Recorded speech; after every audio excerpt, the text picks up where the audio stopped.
frankly, still most teachers are white. Sure.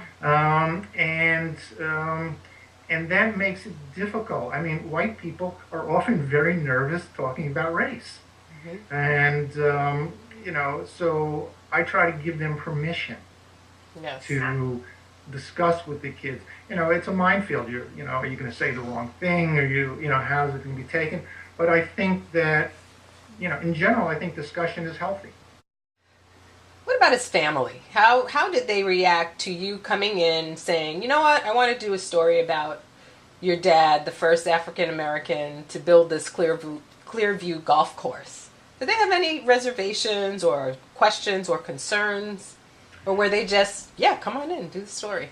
I don't know what went on behind the scenes. Certainly, Renee was lovely when I first called her. We had a nice conversation.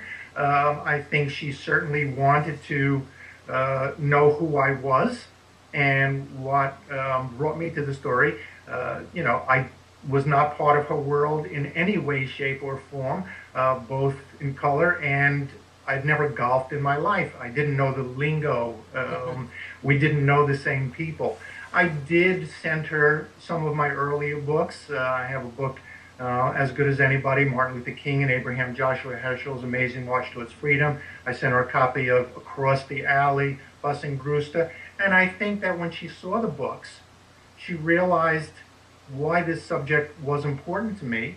And I think that it was almost a validation for Renee that I was not a golfer and I was not part of her world, that her story could reach a more general public.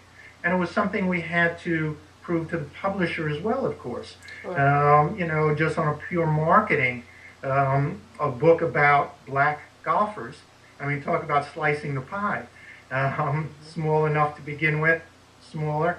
Our challenge is to let people know that this is a human interest story, that there are heroes, that people like Martin Luther King were standing on the shoulders of many unknown people who took little stands in places around the country, and that their stories are just as important.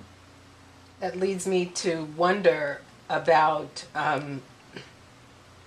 where this story will wind up as far as the schools and the libraries. Will they be as willing to put it on their shelves, share with their students? To me, it's an incredibly important story. I think that, we always have this problem, regardless of when you're writing a book, is that the same people are in the curriculums. Yes. Martin Luther King, Rosa Parks. Teachers are overworked and underpaid. They have very little time to cover subjects in depth. And so, yeah, that's something we are fighting against. And yet, I think it's wonderful to have, to know about people who are a little out of that mainstream. And here is, certainly we're attracting kids who are interested in sports somewhat. But I think that, it's been, we've been fortunate in that it seems to have been embraced by librarians who are trying to tell kids that civil rights movement did not begin with Martin Luther King. Certainly you cannot, and I've written about Martin Luther King, so you cannot ignore that.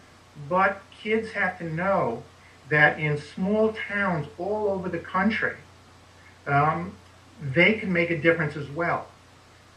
During his lifetime, not many people knew about William Powell. I certainly didn't hear about him until this story. It wasn't on his radar screen to make himself better known.